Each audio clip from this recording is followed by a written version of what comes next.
Nous attendions de la nouvelle majorité de gauche une réforme indispensable de notre système de retraite. Une réforme qui saurait associer justice dans son financement et grandes avancées sociales dans ses dispositions. C'est à partir de ce constat que la grille de lecture des écologistes s'est construite.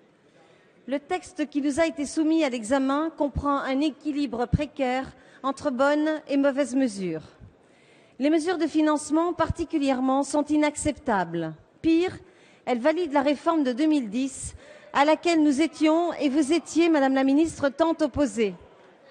Le report de la revalorisation de pensions au 1er octobre, de laquelle sont exclus seulement les bénéficiaires de l'ASPA, est une mesure injuste, à tel point que cet article fut supprimé lors du premier vote le concernant, une suppression survenue de tous les bancs de cet hémicycle sans exception.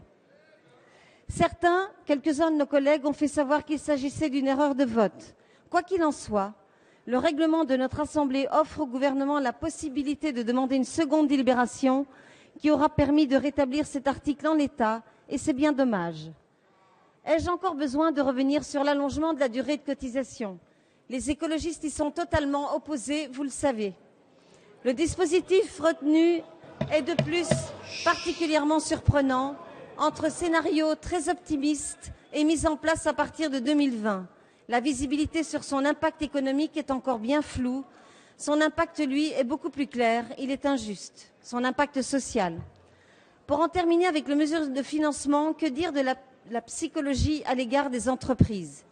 Il est évident que les efforts financiers ne peuvent reposer exclusivement sur les entreprises au sortir d'une crise qui aura eu un impact désastreux, notamment sur les PME. Les solliciter exagérément serait un bien mauvais signal. Mais ce qui est vrai dans le cas de ces PME vaut aussi pour nos concitoyens. Or, les garanties données par Bercy de compensation sont absolument injustifiables. Cela signifie que l'effort repose uniquement sur les ménages et ce n'est pas acceptable. Fort heureusement, des mesures permettent de rééquilibrer un texte qui semblait bien mal embarqué.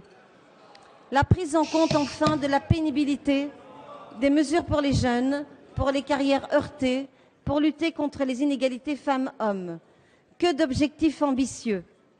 Hélas, leur tradition concrète, elle, les moins.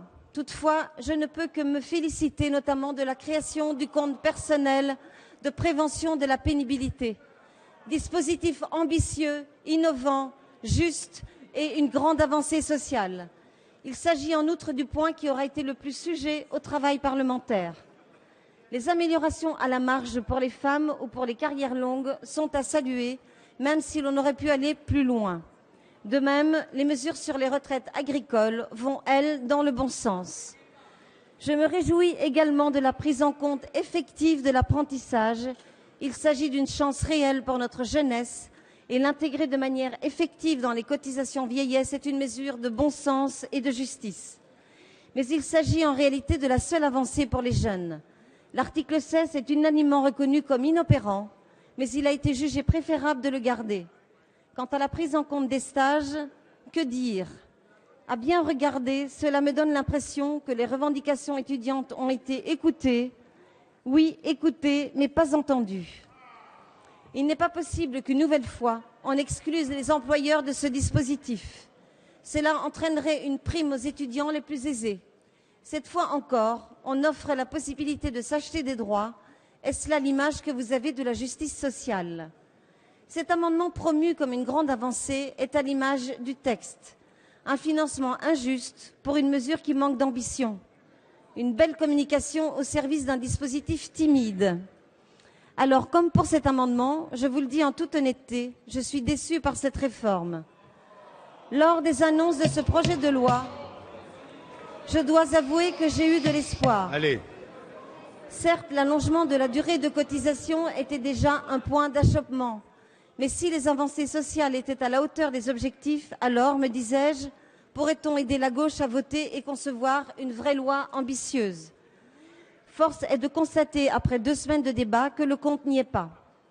Aussi, Madame la Ministre, mes chers collègues, les quelques avancées, le compte pénibilité en tête, permettent péniblement, si j'ose dire, de sauver l'équilibre de trébucher de ce texte en compensant les iniques mesures de financement. voter contre ce texte voudrait dire voter contre ces avancées.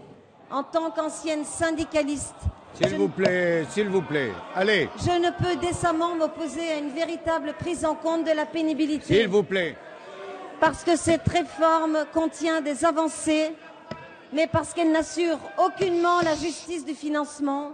Et Madame la Ministre, parce que vous n'avez pas su faire au cours de la discussion les gestes qui s'imposaient, les écologistes s'abstiendront. Je vous remercie. Merci.